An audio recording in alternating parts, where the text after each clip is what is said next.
Entre historias y datos, un espacio donde el conocimiento nos conecta. Aquí no entrevistamos perfiles, descubrimos formas de pensar.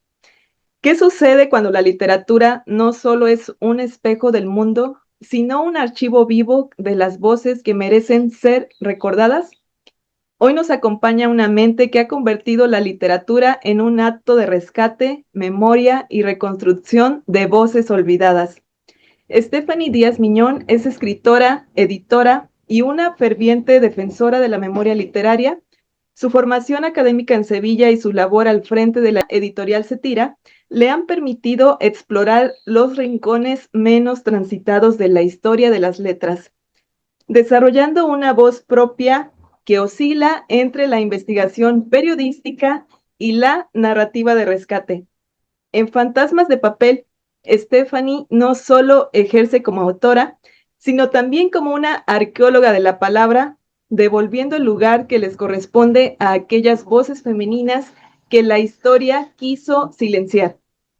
Además de su labor editorial, se dedica a la enseñanza universitaria y a la conducción de espacios de escritura terapéutica, donde promueve el uso de la literatura como una herramienta de sanación y autoconocimiento. Como dato curioso, practica ballet y colecciona libros de los países que visita en su idioma original. Actualmente radica en México, donde continúa trabajando en proyectos que celebran la estética del libro y el poder de las historias olvidadas. Stephanie, bienvenida a este espacio. Muchas gracias por Gracias. estar. Algo que me pareció muy interesante es tu relación con los libros, incluso para coleccionarlos. Justamente quiero iniciar la conversación. ¿Qué te llevó a construir la relación tan íntima con los libros, más allá de su lectura, sino también desde el coleccionismo? Pues inicialmente yo empecé a leer alrededor de la secundaria. Justamente fue un libro que se llama Grandes Esperanzas, el que me metió de lleno a la literatura.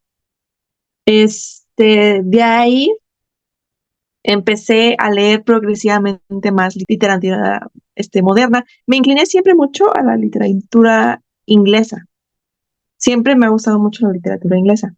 Entonces, como de que de ahí empecé a leer los libros en el idioma original y como había notado ciertos cambios tanto de diseño como de traducción y eso me llamaba mucho la atención. Vengo de una familia muy consumista en cuestión del coleccionismo, entonces siempre como de que me he vivido alrededor de eso. Y pues los libros y esta idea mía de que me gusta mucho la estética, la forma de visual que tienen luego, siempre me parece que es un elemento que me llamó la atención y dije, yo quiero tener así. Entonces, eso fue lo que siempre me llamó la atención. Y también soy muy fanática de los idiomas. Entonces, ver literatura diferente, aunque no lo entiendas, pero luego las letras, las formas en que se escriben de una forma diferente, hay algo muy bonito en eso y a mí me encanta. Entonces, por eso siempre trato de buscar libros en idiomas originales para también apoyar, ¿no? En esa cuestión de autores y también es parte de la cultura. Siento que es un crecimiento cultural tanto extranjero como nacional, ¿no? Nosotros también queremos que se consuma nuestro contenido en el idioma español, ¿no? Pero hay demasiados idiomas aquí en México y también hay, hay cierto elemento cultural que a mí me gusta mucho plasmar en lo que tengo, ¿no? Entonces, tu pasión por los libros no solo es por la lectura, sino también buscar esa estética que tienen. ¿Qué Sí, consideras, qué consideras la estética de un libro? pues sobre todo que tenga coherencia, ¿no? Siempre es como de que la portada o el elemento, por ejemplo, voy a sacar el libro que tengo aquí, ¿no? El elemento principal siempre dicen, es que no juzgues un libro por la portada, pero en nuestro trabajo de edición o editorial, perdón, pues tenemos que hacerlo, ¿no? Porque básicamente esto es la primera interacción que tiene el lector con la persona. Entonces, siempre se busca que llame la atención tanto el título como la portada. Y a mí me interesa mucho que todo eso se relacione, el título, la portada y el texto, ¿no? La portada y el título me llama la atención al leerlo, pero es el contenido el que te termina atrapando por completo. Entonces es como de que es esa sinergia que existe dentro del mundo editorial que realmente es muy bella y muy que te atrapa de repente. Entonces, por eso tenemos luego muchos lectores. Siempre nuestra queja de los lectores es que estamos pobres, porque a cada rato sacan libros y nosotros queremos tenerlos. Entonces, sí es como tratamos de que sea una sinergia tanto belleza de contenido, belleza de título y belleza de portada. Y si a esos tres te atraen, de plano ya lograste un vínculo muy comprometedor entre el lector y el escritor. Y aparte, también hay una cuestión de que, bueno, últimamente yo lo que hago es que leo primero el libro digital y si me gusta, porque luego me ha pasado que me atrae la portada, pero luego el contenido no es de mi agrado o no termina bien o no me gustó. Y digo, pues ya para gastar dinero, toda la cosa, y luego lo veo en mi librero y digo, qué compra tan absurda hice en ese momento. Entonces ya ahora lo que hago es primero lo leo en la versión Kindle, que sale más barato, y ya después si me gusta me compro el físico. Pero eso es como de que lo que me gusta que todo eso se refleje dentro de los libros. Retomando ese comentario, entonces la estética es que se vea bonito, pero que también el contenido te impacte. Sí, exactamente. Todo tiene que estar bien, perfecto, porque si no, simplemente no se queda conmigo. No se vuelve como una cuestión ya personal, ¿no? Es como de que, lo leí, no me gustó, X, sigo con mi vida. También comentaste que en los libros que has comprado hay algunos elementos que no se preservan en la versión que es traducida. ¿Qué información has observado Ujú. que se pierde o qué es lo que cambia principalmente? Pues yo lo he visto sobre todo en los títulos. Estoy buscando algún ejemplo.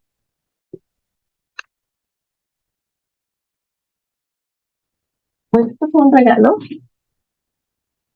y esta está la versión en español, ¿no? Se llama Cazadora de Sombras, por alguna razón así le pusieron en español. Y no, no, Dios. La versión original,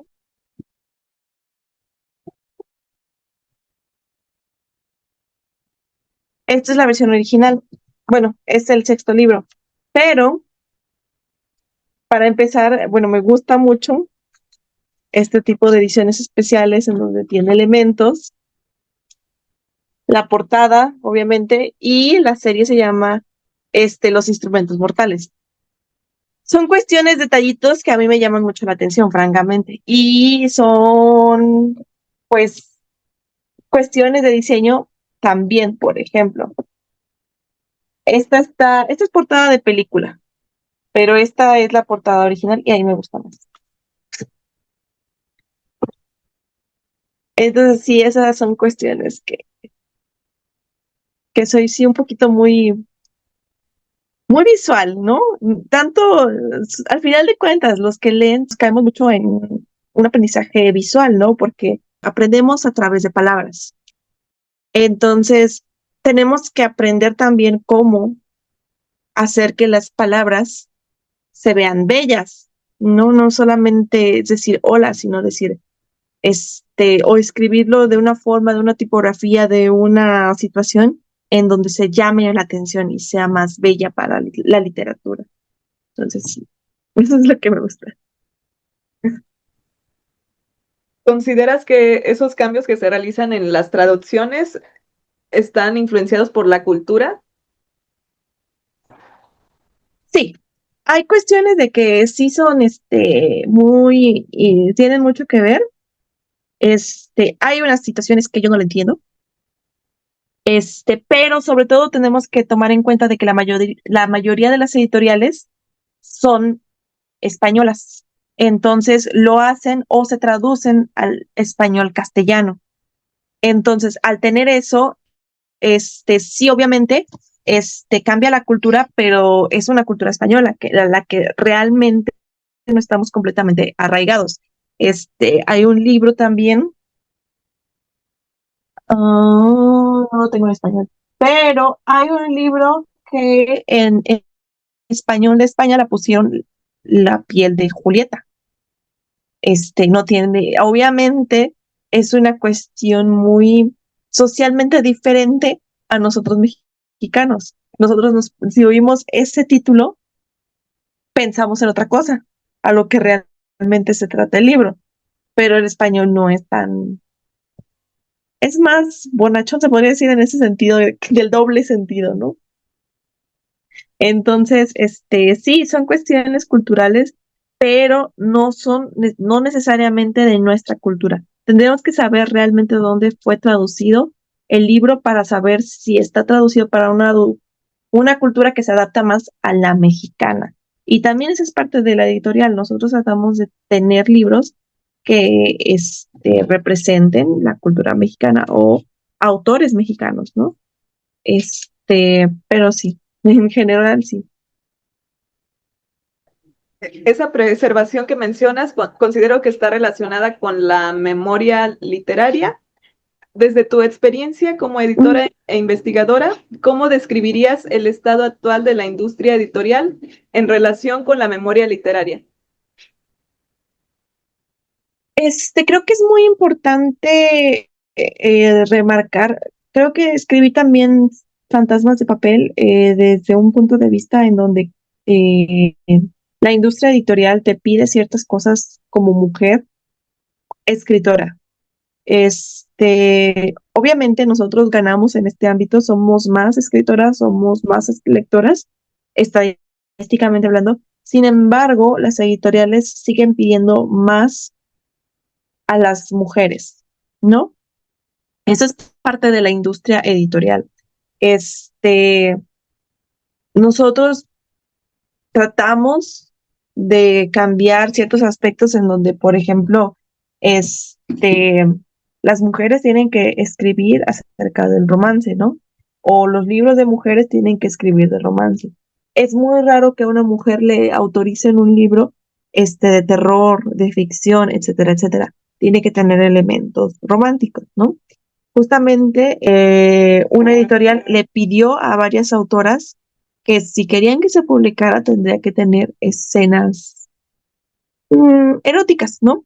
Dentro de los libros. ¿Para qué? Para que llamaran la atención, porque eso es lo que vende de una autora. Nos catalogan en este tipo de autoras del género juvenil sin necesariamente tener ese criterio de adultez, ¿no? ¿Por qué? Porque si vemos, por ejemplo, a los autores que realmente los toman en cuenta, tenemos a García Márquez, tenemos a José Saramago, tenemos a varios autores masculinos, pero las mujeres no llegan a ese punto. Y no porque no quieran, sino porque el sistema, o en este caso, las editoriales están pidiendo que bajen la calidad con la condición de que se publiquen. Con lo que acabas de mencionar, que hay una diferente opinión respecto a la escritura Ujú. femenina que la escritura masculina. Referente al rescate de voces femeninas que realizas, ¿qué criterios utilizas para decidir qué historias merecen ser recuperadas o editadas?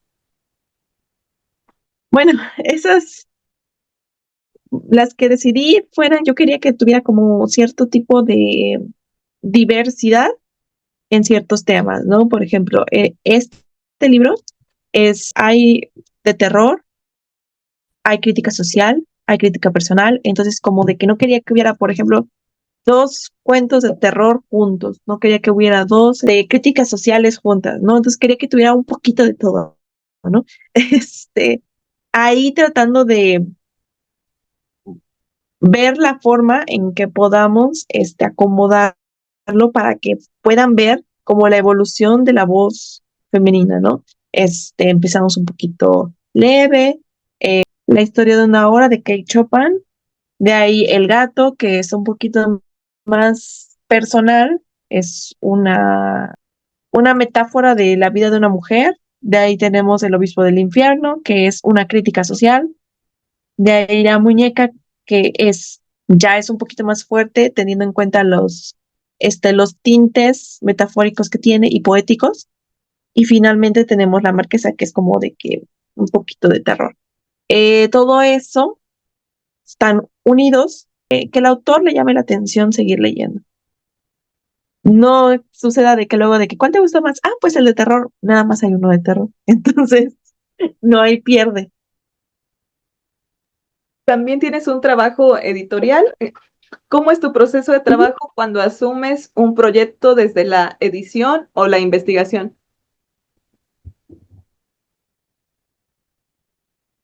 Pues, más que nada estamos tratando de buscar voces nuevas que reflejen una idea diferente a la literatura actual. Creo que estamos en un círculo vicioso en la industria en donde publicamos lo mismo una y otra y otra y otra y otra y otra vez. Así como los dramas chinos que aparecen en TikTok, que, que te aparecen y es la misma historia publicada en diferentes formas, así siendo que está cayendo mucho la literatura.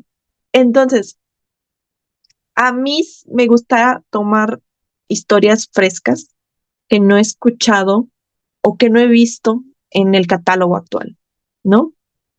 Obviamente, toda la función de una editorial es que se vuelva viral. Esperemos siempre tener un bestseller, pero sí tratamos de hacerlo a través de nuevas historias, historias que sean impactantes para la gente, que reflejen alguna realidad social, porque al final de cuentas eso es el arte, ¿no? El arte es una reflexión de la sociedad. Entonces, eso es lo que tratamos de hacer. Yo como, por mi parte, siempre trato de las investigaciones o análisis que realizo, trato de hacerlos desde una perspectiva social que tengo a través de mi percepción, ¿no? Yo veo, por ejemplo, situaciones de inconformismo, de mm, de machismo, de situaciones en donde tenemos ciertas desventajas, pero se trata de arreglar con el arte. Al final de cuentas, esto es una muestra de que las cosas pueden mejorar si a alguien le interesa buscar y ver la realidad de la situación social. Me parece muy interesante ese proceso que mencionas. ¿Hay alguna forma de ver esa originalidad o qué criterios tomas para saber si algo es diferente a lo que ya existe? Pues siempre tengo este mal hábito de que cuando inicio una lectura, primero leo el final,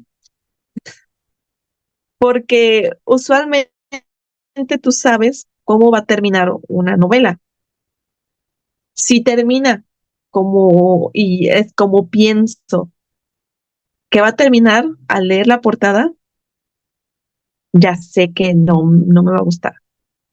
Si termina y no entiendo nada de lo que está sucediendo, es un libro que vale la pena mucho, porque significa que necesitas todo el contexto para poder entenderlo al final.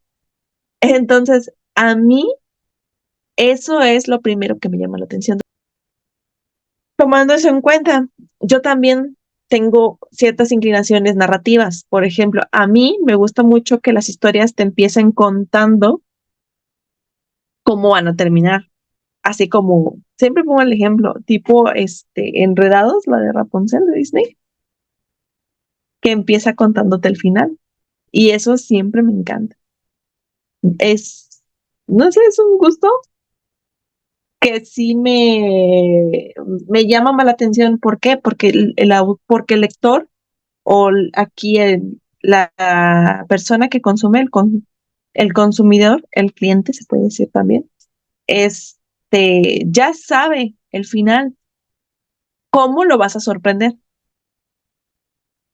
esa es la cuestión que siempre me llama la atención de esas historias. Retomando esas ideas, entonces para alguien que quiera buscar algo nuevo, lo recomendable es que se vaya al final para ver si entiende o no toda esa historia, aún sin leer todo lo que pasó. Exactamente, si tú sabes cómo termina, la historia no es nada nuevo. Ya sabes, ya es predecible.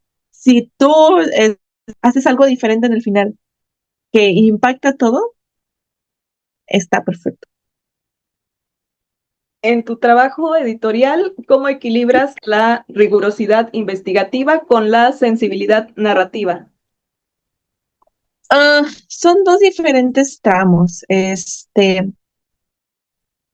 Obviamente, sobre todo en este libro Fantasmas, tuve varias cuestiones emotivas que digo, es que mi ética no me permite publicar ciertas cosas.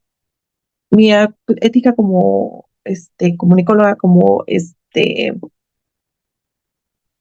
maestra, etcétera, etcétera, digo, hay cuestiones o temas sensibles que realmente siento que ya sobrepasan esa ideología o que no están muy aptas para la sociedad. Sí me han llegado ciertos tipos de manuscritos en donde digo, no, no me siento cómoda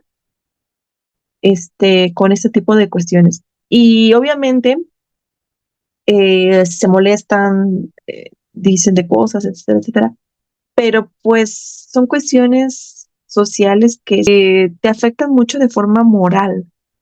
Entonces, esa es la cuestión que siempre trato de manejar, ¿no? Que obviamente sí debe de haber un impacto emotivo en la lectura, pero también tiene que reflejar ciertas cuestiones, morales que sean correctas, porque sí me han llegado cuestiones, muy fuertes que digo, es que no, no hay forma de que se publique esto. Y se hace la investigación, sí, pero la investigación suele ser muy fría. Son datos, son situaciones, son citas, son etcétera, etcétera, pero es una cuestión en sí muy fría y tratarlo de traducir a una narrativa literaria es algo complejo porque tratamos de recaer en la empatía del lector. Pero sí trato de hacer esa empatía respetando ciertas cuestiones morales. Lo que comentas habla entonces también de tu congruencia como persona, como escritora y lectora, porque no vas a publicar algo que ni tú lo harías. No, sí, claro, no, yo es como, si no hay cuestiones, o las cosas que luego me llegan son bárbaras, porque sí, digo, es que no hay forma en donde yo, por ejemplo, voy a idealizar a un criminal, no hay forma, o que idealizar un crimen o cuestiones así, le dije, no es moral, no es ético y no es legal. Entonces, no. Lo que quiero es que dejen de escribir ese tipo de situaciones, porque yo creo que es el sensacionalismo que buscan para vender. Y eso lo siento más peligroso que otro tipo de literatura, porque muchos estaban, cuando salió, por ejemplo, 50 sombras de Grey, estaba mucha de la sociedad asustada. Pero yo digo, si ven lo que yo leo una vez a la semana, se mueren, porque sí, hay cuestiones muy fuertes. Entonces tú buscas una congruencia que sea moral, ética y legal. Sí, todo eso. ¿Para qué? Para que se publique, exacto. Mientras escribías el libro de Fantasmas de Papel, ¿cuál fue la mayor enseñanza que te dejó? Creo que la necesidad de escribir, ¿no? Como yo le había dicho, también doy clases de escritura terapéutica y creo que es muy importante escribir o es pensamientos, ¿no? Esta idea de que justamente yo quiero escribir para sentirme mejor conmigo misma, no necesariamente para ser exitosa, sino para sacar todo lo que llevo dentro, ¿no? Y ya si pega, pues padre, si no, pues está bien también. Pero es esa idea, ¿no? Porque puedes escuchar las voces de las autoras ahí y digo, qué bonito que años pasaron y se pueden escuchar las voces y se puede escuchar su sentir. Entonces creo que eso es algo muy bello del trabajo que se hizo. Entonces, por eso sí siento que es muy importante para cualquiera escribir las emociones para sacarlas y ya. Si algo suele pasar o si no, ya es cuestión del destino. Pero al menos tú ya te sientes menos pesado, se puede decir, al momento de sacar lo que está aquí. Entonces, mientras escribes, imaginas también las voces y el sentir de esos escritores. Exactamente. Se escucha muy fuerte. ¿Qué tipo de sensibilidad has encontrado en esas voces que incluiste en tu libro? Creo que más empatía o desigualdad, desigualdad tanto social como de hogareño, ¿no? En una casa, en un ente familiar, etcétera, etcétera. Entonces, esa empatía creo que nos falta a muchas personas, y hay que desarrollarlo, porque es fácil decir, no, sí, está bien y toda la cosa, pero está mal que están haciendo ciertas cosas o que pasen esto, pero si no te pones en los zapatos del otro, pues no va a haber ningún avance, porque nada más sentirte mal, pues no genera nada. Tienes que mover, hacer cuestiones, hacer ruido y sobre todo, apoyar lo que tú creas o lo que tú veas que es lo correcto, ¿no? Entonces esto sí me deja mucha empatía y espero seguir buscando, bueno, sigo buscando, pero hasta la fecha estamos recabando información para hacer una segunda parte. Pero, sí espero que la gente escuche y sobre todo entienda la situación que se vivía antes para que justamente no vuelva a ocurrir en un futuro. Con lo que mencionas, entiendo principalmente que buscas esa sensibilidad y empatía para evitar situaciones donde se intentan callar ciertas voces, ¿no?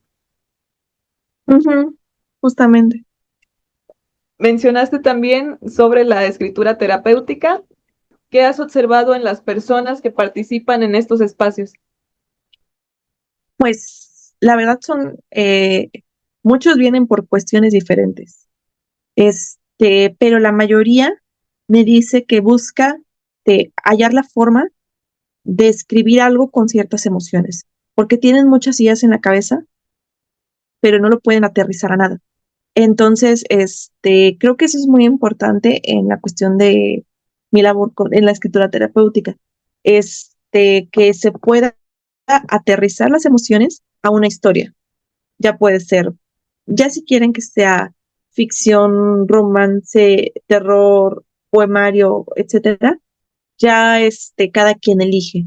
Pero cómo se puede transformar, por ejemplo, la felicidad con las luces, ¿no? ¿Cómo puedo transformar la tristeza en una habitación? ¿Cómo piensa un personaje? Etcétera, etcétera. Todo eso para que se pueda proyectar la emoción. Yo lo que le digo, una vez que lo sacas, te sientes más en paz contigo misma. Entonces, eso es lo que estamos tratando de lograr con eso. Pero sí veo que casi todos llegan con muchas emociones, muchos pensamientos, muchos, ideas de cómo va a ser su libro, pero les falta proyectarlo o trasladarlo de aquí al libro. Lo que mencionas, entonces busca principalmente que haya analogías entre lo que están pasando y cómo transportarlo al libro a través de algún objeto o situación o ambiente. Exacto. Sí, justamente es eso. ¿Qué papel consideras que tiene la literatura actualmente frente a las problemáticas sociales? Pues, como decía, ahorita es lo que me molesta, que se publica lo mismo una y otra vez.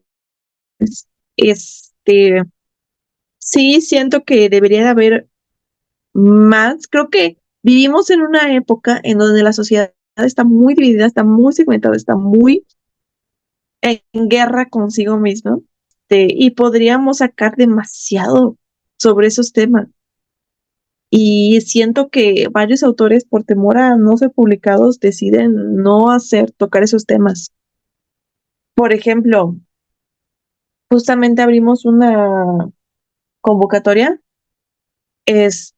para literaturas y me enviaron muchos BLs, Boilogs, que son pero en donde casi todos el problema de la historia, o bueno, el conflicto dentro de la historia, la mayoría, era de que los personajes eran homosexuales.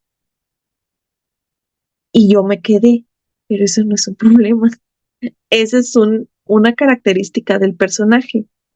No hay nada más. Y eso me molesta mucho que estén todos los libros así, en donde el problema de los BL es que todos es que son de la comunidad LGBT. Y yo digo, pero no es un problema, es una característica del personaje, no tiene nada que ver. Y luego sí se lo inventan y digo, ay, pero bueno.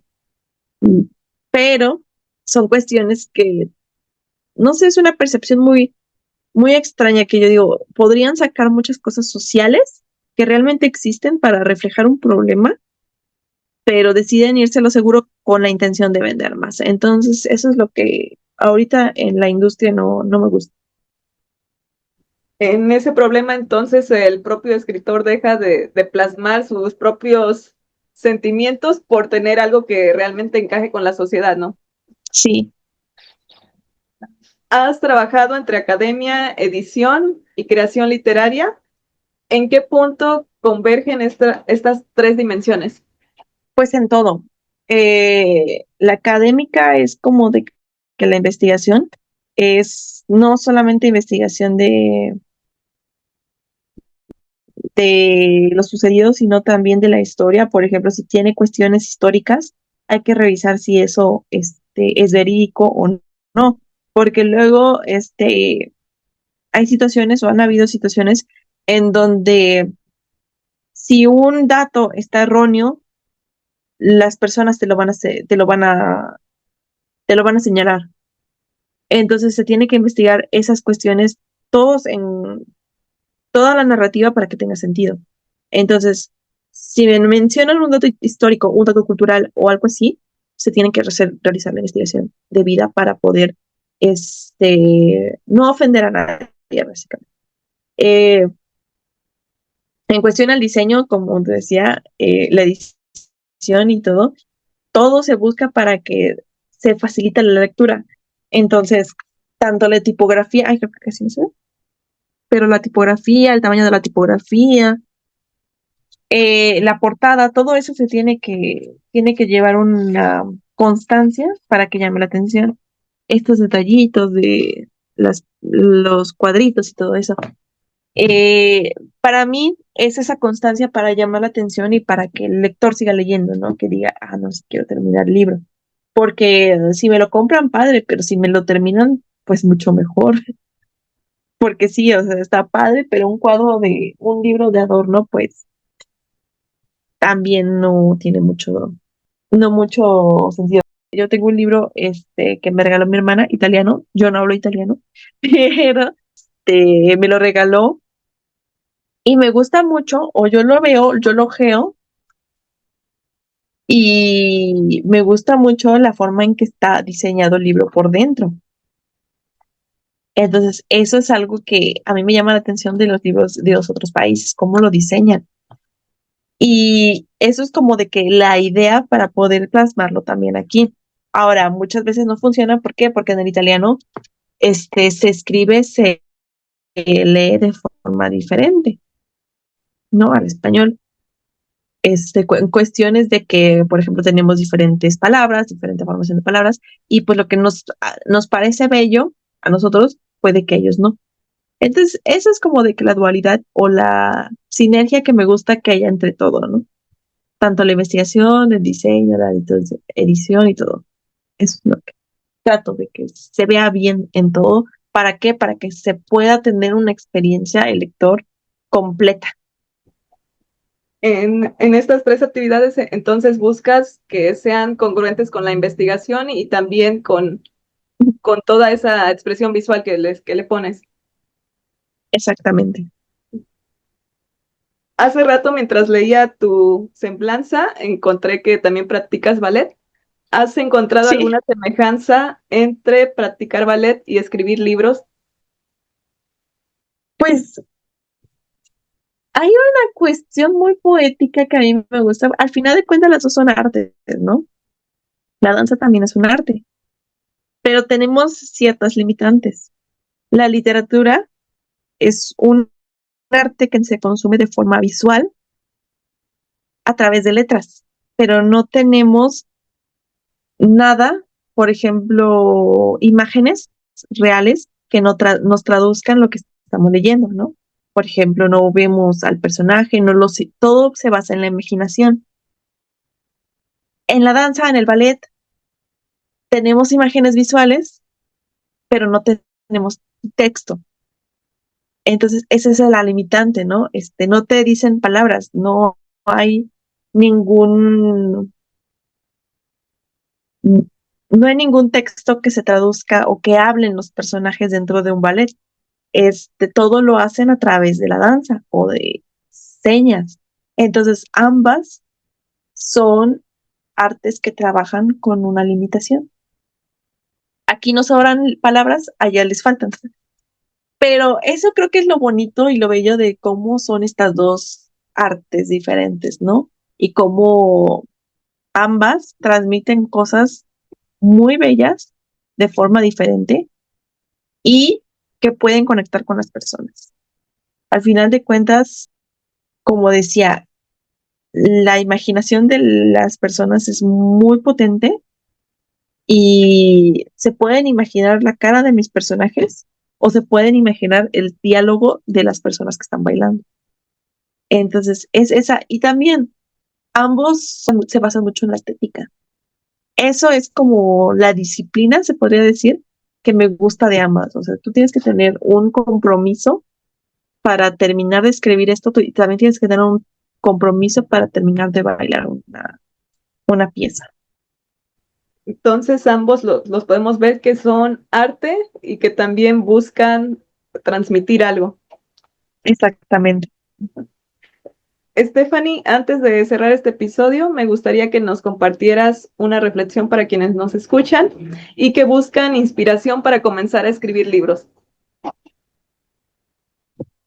Pues finalmente, como vengo diciendo, la literatura es un arte y el arte es algo que solamente podemos generar nosotros los humanos, porque nace del sentimiento, nace de nosotros, de la experiencia, de la cultura, todo eso.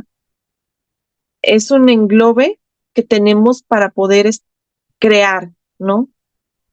Si se escribe, espero que se escriba desde una perspectiva de crítica, ¿no? Que traten de compartir quiénes son como personas, quién es su cultura, qué es lo que ustedes creen, qué es lo que ustedes piensan, todo eso para poder mejorar, ¿no? O ver cómo puedes aportar tu granito de arena para mejorar la sociedad en que se vive.